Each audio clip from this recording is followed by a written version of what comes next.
사도행전 이제 27장입니다. 이제 어느덧 마지막을 향해서 가고 있습니다. 이제 바울이 로마를 향해 가고 있는 여정이에요. 2년간 감옥에 있었다고 말씀드렸습니다. 2년간 감옥 생활에서 바울이 버틸 수 있었던 것은 하나님께서 하신 약속의 말씀이 있기 때문인데요. 사도행전 23장 11절입니다. 같이 한번 읽어볼까요? 그날 밤에 주께서 바울 곁에 서서 이르시되 담대하라, 내가 예루살렘에서 나의 일을 증언한 것 같이 로마에서도 증언하여 하시리라. 바울이 예루살렘으로 와서 이제 유대인들로부터 잡혀서 고난을 당하고 죽음의 위기에 처했을 때 하나님께서 이렇게 말씀하신 거예요. 네가 예루살렘에서 복음을 전하는 것처럼 로마에서도 복음을 전할 거니까 걱정하지 마라 라고 말씀을 하셨습니다. 사실 바울이 2년간 버틸 수 있었던 힘은 하나님께서 자신에게 들려주셨던 이 약속의 말씀 덕분입니다. 어떤 상황에 와도 소망을 잃지 않고 희망을 잃지 않았죠. 바울이 하나님을 만나고 하나님이 아닌 예수 그리스도를 다시 새롭게 만난 이후에 그는 하나님께 붙잡힌 인생이 되었고요. 하나님께 붙잡힌 인생 그 속에서 바울이 가지고 있었던 매우 중요한 믿음은 내 삶이 어떤 모양이든 어떤 상황에 있든 내 삶을 이끄시고 도우시는 분이 하나님이시다라는 믿음이었습니다. 물론 바울도 쉽지 않은 삶을 살았습니다. 바울의 일생을 찾아보니까요, AD 5년, 그러니까 예수님이 태어나고 얼마 지나지 않아서 출생했을 것으로 이야기가 됩니다. 그리고 AD 34년쯤에 다메섹으로 가던 도상에서 예수님을 만났다고 해요. 그럼 한 30세가 되던 해가 됐겠죠.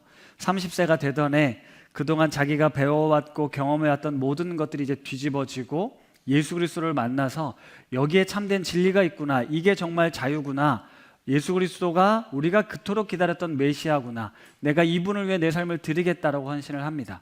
그리고 예루살렘과 가서 막 복음을 전하는데 어떻게 됐죠? 유대인들은 배신자라고 거부하고 그리스도인들은 얼마 전까지만 해도 나를 잡아다 죽이려던 사람이 이게 말이 되냐라고 해서 거부하게 됩니다. 그래서 믿음의 사람들이 바울을 고향 다소로 돌려보내죠. 좀 이렇게 시간을 보내다가 좀 조용해지면 와라 라고 하는 시절이 10년 정도 된다고 합니다. 7년에서 13년이니까 평균적으로 10년 정도 걸렸을 거예요. 그럼 그는 고향 땅 다소에서 어떤 일을 했는지는 성경에 기록되어 있지 않습니다. 다시 율법을 처음부터 공부하면서 이게 예수 그리스도를 뜻하는 거구나, 이제 그런 공부를 했을 거고 고향에서 아마 복음을 전했을 텐데요. 10년 정도의 시간이 지난 이후에 바나바가 안디옥이라는 교회에 개척을 하면서 바울을 불러내죠. 그럼 대략 바울의 나이가 40대쯤 됐을 겁니다. 아마 인생의 황금기를 바울은 그래서 안디옥 교회를 개척하고 1년간 가르친 다음에 선교사로 파송을 받아서 이제 전도 여행을 떠나잖아요. 3차 전도 여행의 기간이 한 12년 정도 걸렸다라고 합니다. 그러니까 바울은 자신의 인생의 최절정기를 오직 하나님을 위해 복음을 전하는 일에 자신의 생명을 아낌없이 내어드린 삶을 살게 됩니다. 그렇게 복음 전파자로서 이름을 내고 많은 사람들에게 유명해진 바울이 이제 하나님께서 이제 로마로까지 보낼 계획을 가지시죠. 그러면서 예루살렘으로 가게 하는데요. 예루살렘의 고난과 핍박이 기다린다고 주변 사람들이 말렸음에도 불구하고 이 바울은 이곳 예루살렘으로 가게 됩니다. 아마도 예루살렘으로 가서 바울은 꿈이 있었을 거예요. 비록 고난이 있고 핍박이 있다 하더라도 그건 늘 전도할 때마다 있었던 겁니다. 이제 내가 이 아시아 지역이 아니라 로마 제국의 본토에 가서 예수 그리스도의 이름을 전하는 그 멋진 상상을 아마 바울은 했을 것 같아요. 내가 지금 인생의 황금기고 내가 뭔가 능력이 있고 나를 통해서 많은 기적들이 일어났기에 이제 내가 로마 제국의 그 거대한 권력 앞에서도 당당하게 복음을 전할 수 있을 거다라는 생각이 있었는데 그 인생이 바라는 대로 풀리지가 않았습니다. 분명 바울의 인생을 하나님께서 주도하고 계셨지만 그건 우리가 생각하는 어떤 성공적인 결과를 꼭 가져오는 건 아니더라는 거죠. 그게 이제 오늘 본문을 통해서 살펴볼 수 있는데요. 그동안 전도 여행을 통해서 바울은 하나님께서 자신을 통해 너무너무 놀라운 일들을 행하시는 걸 경험했습니다. 그러나 22장 예루살렘에서 붙잡힌 바울은 26장에 걸친 2년간의 시간을 어떻게 보면 감옥에서 허비하고 있는 것일 수도 있습니다. 물론 총독과 지도자들에게 복음을 전하긴 했지만 사실 그들에겐 변화가 일어나지 않았습니다. 따라서 바울은 이런 생각을 분명히 했을 겁니다. 주님, 난 주님의 말씀에 순종해서 지금 내가 한창 사역해야 될 때인데 지금 여기 갇혀 있습니다. 도대체 언제까지 내가 갇혀 있어야 되는 겁니까? 로마로 보내신다고 하셨는데 그 계획은 무엇입니까? 이렇게 2년간을 나는 왜 지금 여기에 있는가를 씨름하며 보냈을 거예요. 매일같이 지난 12년간 전도여행 때 만났던 사람들, 나를 통해 즐거워하고 복음을 받아들이고 새롭게 된 사람들을 떠올렸을 거예요. 분명 하나님께서 나를 들여다가 이제 로마 제국에서 그런 일들을 베푸실 줄 알았는데 지금 감옥에 갇혀서 꼼짝도 못하고 있는 거죠. 인생이 계획대로 안 풀리는 겁니다. 본인은 하나님께서 주도하신 인생이니까 이렇게 될 거라는 기대가 있었는데 그렇게 되지 않았다라는 거죠. 그런데 베스토 총독이 부임한 이후에 이제 가이사 황제에게 항소를 하게 돼서 로마로 가는 길이 열린 거잖아요. 그렇죠? 그리고 로마로 그렇게 가더라도 어떻게 펼쳐질지 모르지만 어쨌든 로마에 갈 수 있게 됐고 내가 무죄 판결을 받으면 자유의 몸이 돼서 하나님께서 나를 통해 이런 일들을 하시겠구나라는 기대가 있었을 겁니다. 그렇게 로마로 출발하는 배에 오르게 되죠. 그게 27장의 내용입니다. 지도를 보시면 가이사르에서 출발한 배가 시돈에 거쳐서 시돈에서 무라라는 곳으로 가게 됩니다. 그리고 무라에서 이 이달리아, 현재 이탈리아죠. 이탈리아로 가는 알렉산드리아 배를 만나게 돼요. 이게 곡물을 싣고 가는 배인데 이 배가 이제 그 배를 갈아타고 이제 이탈리아로 로마로 향해 가는데 서풍이 불기 시작합니다. 이 무라에서 이 사진에서 보면 왼쪽 끝에 이탈리아로 가려면 그 길을 따라 서쪽으로 가야 되는데 서풍이 불기 시작했다는 건 맞바람이 불기 시작했다는 거고요. 배가 나아가지를 못하는 겁니다. 그래서 배가 그 바람을 피해서 그레데 섬, 지도에 보면 가운데 있는 그레데 섬 밑으로 방향을 돌리죠. 이 섬을 바람막이 삼아서 그 남쪽으로 이제 항해를 해서 겨우 그 그레데 섬 남쪽에 있는 미항이라는 항구 도시에 도착하게 돼요. 오늘 읽은 본문은 그 미항으로 도착하면서의 여정입니다. 이미 시간이 많이 지체됐다고 합니다. 그래서 더 이상 항해하기가 어려운 계절이 됐어요. 그래서 바울이 이렇게 얘기를 하죠. 아무래도 이번 항해는 위험할 것 같습니다. 우리 모두에게 생명에 위험할 것 같습니다라고 이야기를 합니다. 하지만 백부장은 바울은 뱃사람도 아니고 죄수의 몸이었기 때문에 그의 말을 귀담아 듣지 않습니다. 선장과 선주의 말을 듣고 이곳 미항보다는 겨울을 지내려면 베닉스라는 항구에 가서 지내는 게 훨씬 나으니 우리 베닉스로 갑시다라고 이야기를 하죠. 사진을 보면 그레데 섬 남쪽에 있었던 미항에서 서쪽으로 가면 베닉스라는 항이 나오는데 한 65km 정도 떨어진 곳이에요. 사실 65km면 그렇게 먼 거리가 아니었습니다. 그러니까 사람들은 빨리 가자, 더 바람 불기 전에 빨리 가는 게 우리가 3개월간을 이제 쉬어야 되니까 그곳이 훨씬 낫다라고 해서 가게 되죠. 마침 남풍이 불었다고 합니다. 남풍은 뭡니까? 남쪽에서 부는 바람이에요. 그러니까 베닉스로 가기엔 너무 적절한 바람이 불어온 거죠. 그래서 우리가 빨리 가는 게 좋겠다고 출발을 하는데 얼마 지나지 않아 섬 가운데로부터 유라굴로 광풍이 불기 시작합니다. 북동풍이 불어온 건데요. 이 배가 이 베닉스를 향해서 가야 되는데 북동풍이 불어 자꾸 배를 밑으로 내리는 거예요.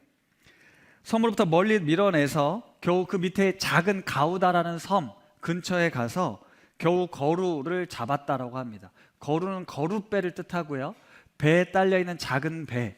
그런데 이 배가 지금 풍랑에 이제 겨우 자리를 잡고 끌어올려서 그 끈으로 묶습니다. 그리고 스르디스에 걸릴까 두려워서 연장을 내리고 그냥 쫓겨갔다라고 묘사를 하고 있는데요. 세번역 성경은 이걸 어떻게 번역해 놓았냐면 아프리카 북쪽 리비아의 모래 해변에 처박힐 수 있어서 닻을 내리고 표류하기 시작했다고 기록하고 있습니다. 지중해 남쪽은 북아프리카 지역입니다. 리비아에는 모래톱이 있었던 것 같아요. 그래서 파선하는 경우들이 많았기 때문에 닻을 내리고 그저 바람이 부는 대로 끌려다니기 시작했다라는 거죠. 그리고 배를 가볍게 하기 위해서 짐을 내버리기 시작했고 사흘째 되는 날은 배의 기구들까지 버렸습니다. 여러 날 동안 해와 달과 별들이 보이지 않는 풍랑이는 폭풍우 속에서 그들은 구원의 희망마저 사라져 버렸다라고 20절에서 말하고 있습니다. 이제 우리는 죽었다. 우리는 살 방법이 없다 라고 생각을 했다라는 거죠. 아마 당시에 그런 느낌이었을 겁니다. 분명 바울이 가면 안 됩니다 라고 주의를 주었지만 그들에게 있어서 바울은 전혀 영향력 있는 사람이 아니었습니다. 그냥 한낱 죄수에 불과했을 뿐이죠. 사실 배를 타고 항해하는 상황에서 바울이 할 수 있는 일은 없습니다. 그렇죠? 바울의 말도 영향력이 없고 배를 구원할 능력도 없습니다. 그렇게 보름 가까이 아무것도 보이지 않는 큰 풍랑이는 바다 속에서 모든 사람은 죽음의 공포 속에 떨고 있습니다. 어쩌면 바울은 배에 갇혀서 하나님께서 분명히 로마로 보내신다고 하셨는데 내가 이렇게 죽는구나 생각했을 겁니다. 희망이 다 사라졌다라고 이야기를 하니까요. 과거를 회상하면서 내가 곳곳을 다니며 복음을 전했던 일들, 내가 하나님을 위해서 뭔가 대단한 삶을 살고 있고 살게 될 것이라는 그런 기대를 가지고 있었는데 그동안 내가 쌓았던 경험과 능력과 지식이 이렇게 이 유라굴로 광풍 앞에서 아무것도 할 수 없다는 그 절망감에 그는 좌절했을 겁니다. 여러분, 우리 삶에도 이런 일들이 종종 일어날 겁니다. 어쩌면 인생의 황금기를 지나고 있다라고 생각했는데 갑작스럽게 앞뒤가 꽉 막혀서 내가 할 수 있는 게 아무것도 없는 그런 상황을 마주할 때도 있습니다. 내가 너무 무능력하구나. 내가 할 수 있는 게 이렇게 없구나. 우리 자식들과 관련된 문제가 그럴 거고요. 경제적인 문제들이 그럴 수 있고 느닷없이 질병이 찾아와도 마찬가지입니다. 우리는 유라굴로 광풍과 같은 삶을 살다 곳곳에서 만나게 된다는 거죠. 그런데 그런 상황에 놓여있던 바울에게 하나님이 나타나십니다. 내가 너와 지금 함께하고 있다라고 말씀하시는 거죠. 하나님께서 바울에게 나타나서 이렇게 말씀하셨습니다. 바울아, 걱정하지 말아라. 너희들은 죽지 않을 거다. 물론 배는 파손될 수 있지만 생명엔 지장이 없다. 나는 너를 가이사 황제 앞에 반드시 세울 거다. 그리고 함께 항해하는 모든 사람도 안전할 거다. 그들의 생명도 내가 지켜줄 거다라고 말하죠. 그리고 바울은 용기 내서 배 가운데 서서 사람들에게 외칩니다. 지금 풍랑이 일고 칠흑 같은 어둠에 놓여져 있었지만 여러분, 안심하십시오. 나는 하나님을 믿는 사람입니다. 하나님께서 내게 이렇게 말씀하셨으니 걱정하지 마십시오. 나는 하나님의 말씀대로 될 줄 믿습니다 라고 담대하게 말하죠. 이처럼 우리가 풍랑 중에도 고난 중에도 하나님의 음성, 하나님의 말씀을 들으면 살 수 있습니다. 어쩌면 바울의 이 모습은 우리가 본받고 싶고 너무너무 멋있죠. 자기가 비록 할 수 있는 게 아무것도 없었어요. 하지만 하나님의 음성을 듣고 나니 하나님이 함께 하시고 지켜주시겠다라고 약속하니 용기를 낼 수 있었습니다. 그런데 여러분들이라면 만약 전날 밤 폭풍우가 몰아치는데 전날 밤 하나님이 나타나셔서 걱정하지 마, 내가 너를 지켜줄 거야 라고 말씀하신다면 여러분들은 하나님 감사합니다, 이제 살았군요 라고 받아들이실 수 있으시겠습니까? 제가 이 말씀을 조금 더 상황에 들어가서 생각을 해보니까요, 바울이 참 힘들었을 것 같습니다. 상황은 조금도 나아진 게 없습니다. 하나님의 음성을 바울이 언제쯤 들었을까를 한번 생각해 봤어요. 성경을 통해 유추를 해봤습니다. 둘째 날 짐을 버렸고 셋째 날 배 기구들을 다 버렸습니다. 그리고 여러 날이 지났다라고 했어요. 그리고 27절에 보면 열 나흘째 되는 날이라고 했습니다. 최소한 보름 정도를 표류를 하고 있는 거고요. 전혀 변화가 일어나지 않았습니다. 여러 날이 지났다고 하니까 대충 한 열흘쯤 지났을 때 듣지 않았을까? 그냥 순수히 제 생각입니다. 근거는 없어요. 자, 그러면 열흘간 바울은 하나님이 나를 로마로 보낸다고 하셨으니 이 풍랑이 있는 바다 속에서 평안하고 안전하고 나는 괜찮다라고 생각했을까요? 절대 그럴 수 없습니다. 내가 음성 잘못 들은 거 아니야? 내가 괜한 선택을 한 거 아니야? 이 사람들은 왜 내 말을 안 듣고 굳이 항해를 한다고 해서 우리 다 죽게 됐잖아. 분명히 누군가를 원망했을 수도 있고 하나님께 따져 묻는 시간도 있었을 겁니다. 성경에 보니까 예수님께서 풍랑이는 그 배에서 제자들이 두려워 떨 때 바람아 잠잠하라 그럴 때 어떻게 됐죠? 즉시 멈췄어요. 그렇죠? 그런 이야기를 바울도 알고 있었습니다. 그러면 하나님께서 전날 밤 나타나셔서 이 풍랑을 내가 잔잔하게 할 거야, 너희를 살려줄 거야 라고 했다면 다음날 아침 뭐가 좀 잔잔해져야 되는데, 만약에 열흘쯤 들었다면 사흘, 나흘은 여전히 상황이 바뀌지 않는 거예요. 그렇겠죠? 그러면 아마 용기 있게 사람들 앞에서 이야기를 했더라도 사람들이 뭐라고 생각했을까요? 비웃었겠죠. 미친 거라고 생각했겠죠. 정신이 나갔을 거라고 생각했을 겁니다. 바울 역시 말은 그렇게 했지만 그 안에 끊임없는 의심, 두려움이 있었을 거예요. 하나님이 말씀하셨는데 우리가 정말 죽으면 어떻게 되지? 이렇게 하나님의 영광이 가리워지면 어떻게 되지라고 걱정했을 거라는 거죠. 여러분, 하나님이 분명히 계시고 나를 인도하신다는 믿음으로 출발을 했지만 우리에게 이런 유라굴로 광풍을 만나게 되면 우리도 좌절하게 되고 두려워하게 되고 불안해할 수밖에 없는 게 우리 인생입니다. 우리의 믿음이 도대체 무엇일까요? 여러분의 믿음은 도대체 어떤 믿음이십니까? 만약에 바울이 정말로 믿습니다, 하나님이 나타나서 말씀하신 그 말씀을 나는 믿습니다, 정말로 난 죽지 않을 걸 확신합니다, 이렇게 확신 있는 믿음이 있어야 구원을 받은 걸까요? 종종 그런 경우들이 있죠. 기도를 합니다. 문제가 있어서 기도를 했는데 응답을 받았다라고 이야기를 하는 거죠. 이 병이 나을 거라는 확신을 주신 거예요. 이번 주 수능 시험에 대박이 날 거라는 확신을 하나님께서 내게 주셨어요. 그러면 하나님께서 내게 말씀하셨으니까 이걸 조금도 의심해서는 안 됩니다. 조금이라도 의심하면 흐트러질까 봐 믿습니다. 분명히 그렇게 될 게 믿습니다. 병이 나을 줄 믿습니다. 믿습니다. 믿습니다. 이게 믿음입니까?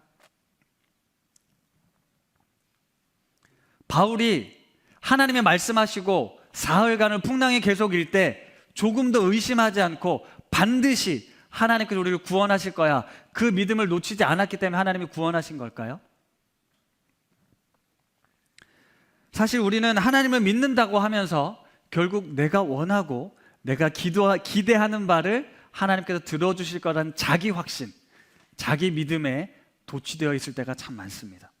우리가 이런 부분들을 잘 분별해야 되는데요, 하나님을 믿는 믿음이 때로는 내가 원하는 목적을 달성하기 위한 수단으로 도구화할 때가 있다는 거예요. 그래서 믿습니다를 확신 있게 강조해야만 그 믿음이 응답될 거라고 생각한다는 거죠. 오늘 예배 전에 찬양, 내 영혼 안전합니다라는 찬양을 우리가 고백했죠. 나 비록 넘어지며 흔들리지만 주 내 안에 거하며 나를 붙드시니 내 생각을 주께로 돌리고 주님이 주시는 평강의 옷을 입는다라는 가사가 있습니다. 주님이 내 안에 함께 계시지만 흔들리기도 하고 불안해하는 것이 우리의 인생이라는 거죠. 우리가 불안해한다고, 염려한다고 너 믿음 없으니까 응답 안 될 거야 라고 함부로 말할 수 없다라는 겁니다. 바울에겐 그 유라굴로 광풍의 이 보름이라는 시간이 자기의 믿음이 얼마나 나약했는지, 그리고 하나님의 말씀을 듣고 담대하게 전했지만 그 다음에도 여전히 자기 안에 끊임없는 이 믿음의 싸움들이 있었을 거라고 저는 확신합니다.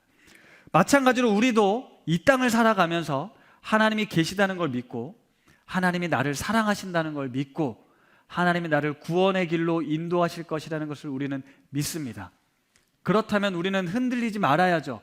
요동치지 말아야죠. 하지만 우리는 끊임없이 요동칩니다. 이 예배당 문 밖을 나서는 순간, 다시 현실을 마주하는 순간, 가정으로 돌아가는 순간 다시 하나님이 정말 살아계신데 왜 내 삶엔 바뀌는 게 없는 거야? 왜 문제가 해결되지 않는 거야? 라는 의심, 내가 믿음이 없어서 그런가? 이런 생각을 하게 된다는 거죠. 그럴 때 우리가 가져야 되는 믿음이 뭐냐? 그게 바로 하나님이 우리 인생을 주도하신다라는 믿음이라는 겁니다. 하나님이 주도하시는 인생은 실수하지 않습니다. 그런데 내 인생을 내가 주도한다라고 하면 뭔가 계속 잘 안 되는 것 같아요.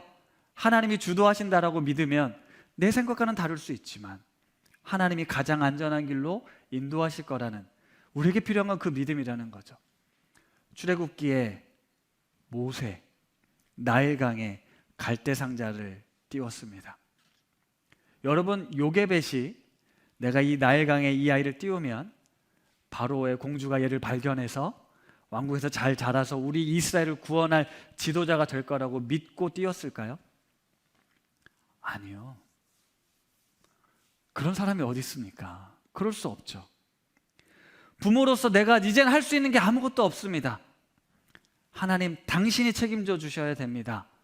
요게벳은 오로지 하나님, 당신이 책임져 주셔야 됩니다. 그거 하나 믿고 나일 강가에 띄운 겁니다. 죽을 수도 있고요, 살 수도 있는 건 이제 하나님께 달려있는 겁니다. 그 믿음이었다라는 거예요. 어떤 상황에서도 하나님, 나는 더 이상 할 수 있는 게 없으니 이 아이를, 내 삶을 하나님이 이끌어 가십시오라고 맡겨드린 거죠.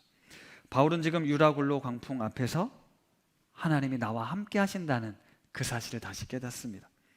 지금 눈앞에는 분명히 거대한 파도가 나를 집어삼키려고 하지만 이 주변 사람들은 두려움에 떨며 정신이 하나도 없지만 이 여정을 하나님께서 계획하셨고 지금도 동행하신다는 사실을 다시 확인받은 거죠.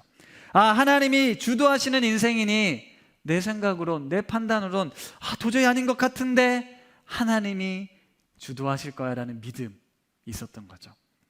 내 생각하는 계획과 바라던 삶의 그림과는 분명 다를 수 있었지만 내 자녀들이 내 마음대로 안 되는 것 같고 뭔가 잘못되는 것처럼 우리 눈에 보여질 수는 있지만 하나님께서 나와 우리의 가정의 삶을 주도하신다면 우리는 그 믿음 속에서 평안을 얻게 된다는 거죠.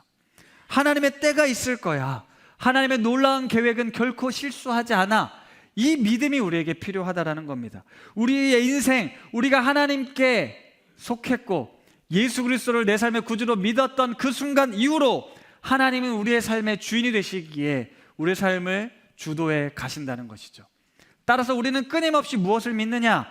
이 문제, 이 어려움을 해결해 줄 것을 믿습니다가 아니라 하나님께서 내 인생을 주도하셔서 하나님의 뜻을, 하나님의 영광을 드러내실 것입니다 라는 그 믿음, 우리는 그 믿음 속에서 오늘을, 하루를 이렇게 살아가는 거죠. 시편 107편의 말씀을 함께 읽고 싶습니다. 시편 107편에 이런 말씀이 나와요. 같이 천천히 읽어보겠습니다. 시작.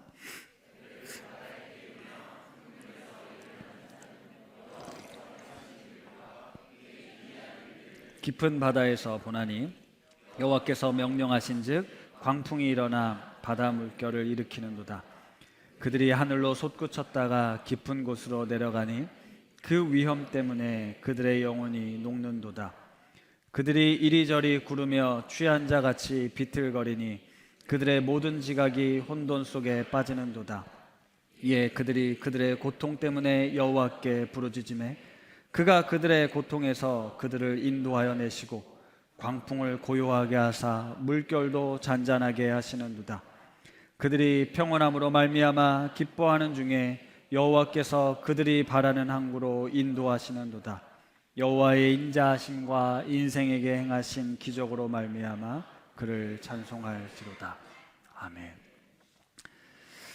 말로 다 할 수 없는 고통 속에서 하나님을 찾을 때 하나님께서 우리를 건져내시고 평온함 가운데 우리가 바라던 소원의 항구로 인도하신다. 그래서 우리가 하는 것은 여호와의 인자하심과 인생에게 행하신 그 기적을 찬양하게 될 거라는 말씀입니다. 우리의 믿음은 여기에 있습니다. 하나님의 주권하심 가운데 우리가 이제 붙들려 있다라는 사실. 그런데 내 생각대로, 내 계획대로 일이 풀리지 않을 때가 있습니다. 바울이 로마에서 어떤 일들을 했는지는 성경은 이후로 제대로 기록하지 않습니다. 바울이 유라굴로 광풍을 만나면서 그가 인생의 황금기에 이제 뭔가 나를 통해 더 크고 놀라운 일들이 이루어질까라고 혹시 바울이 기대했다면 하나님께서는 이 광풍을 통해서 네가 하는 거 아니다. 내가 너의 인생을 주도해 가니 너는 나만 믿고 따라와라. 이걸 가르쳐 준 겁니다. 우리 인생도 마찬가지입니다. 우리가 살다 보면 유라굴로 광풍을 만나게 될 때가 있습니다. 그런데 억울하죠? 나 정말 하나님 성실하게 살았습니다. 믿음으로 살았습니다. 이제 좀 하나님이 응답하실 때가 됐고 이제 좀 해결해 주실 때가 됐는데 왜 여전히 이 고통은 계속되고 있는 것입니까? 하나님, 정말 하나님 계신 거 맞습니까? 나를 사랑하시는 거 맞습니까? 이런 끊임없는 질문과 의심들이 우리에게 찾아올 때 우리가 기억해야 될 사실은 내가 하나님을 선택했으니 하나님이 내 삶을 응답해 주셔야 된다는 믿음이 아니라 하나님께서 나를 선택하셨고 하나님이 내 인생을 주도해 가시니 하나님, 나는 모르겠습니다. 나는 더 이상 할 수 있는 게 없습니다. 당신께서, 하나님 당신께서 내 삶을, 우리 가족의 삶을, 우리 교회를 하나님 주도해 가십시오 라고 맡겨드릴 수밖에 없는 거죠. 유라굴로 광풍을 통해서 바울은 이 사실을 다시 깨닫게 된 겁니다. 예수를 만나고 승승장구하던 바울의 삶에 네가 여전히 나의 한계를 넘어설 수 없다라는 걸 깨닫게 하시고 내 안에서 나와 함께 동행하는 그 걸음, 그 말씀을 하셨죠. 우리 삶도 마찬가지입니다. 우리를 부르시고 택하신 분은 하나님이십니다. 그런데 마치 나는 내가 하나님 당신을 선택했고 내가 주를 위해 목회자로 헌신했고 내가 주일이면 가서 놀지 않고 예배당에 나와 예배드리고 헌금하고 봉사했으니 하나님 당신께서 이제 내가 원하는 바를 들어주셔야 됩니다라고 혹시 당당하게 요구하십니까? 우리에겐 그럴 권한이 아무것도 없습니다. 하나님이 정말 아무것도 아닌 우리들을 먼저 선택하셔서 오늘 이 자리에 있게까지 하나님이 지키시고 돌봐주신 겁니다. 따라서 우리의 모든 행위는 하나님을 향한 감사의 응답이고 그 은혜에 대한 응답이지 내가 이렇게 했으니 하나님 당신께서 나를 이렇게 인도하신다고 주장할 수 없다라는 겁니다. 내가 하나님을 선택했으니 이제 하나님께서 내 말을 들으셔야 하는 게 아니라는 거죠. 우리의 믿음이, 우리가 예수 그리스도를 믿음이 우리 인생의 성공의 열쇠를 풀기 위한 수단이 되어서는 안 됩니다. 우리가 사도행전을 통해서 하나님께서 구원의 역사를 어떻게 이루어 가시는지 분명히 보여주셨죠.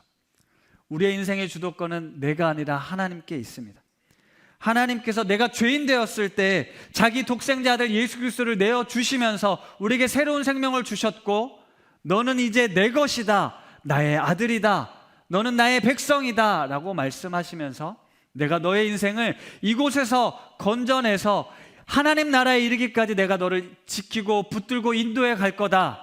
그러니 나를 믿고 따라와라 라고 말씀하십니다. 우리의 믿음은 그 신실하신 하나님에 대한 믿음이지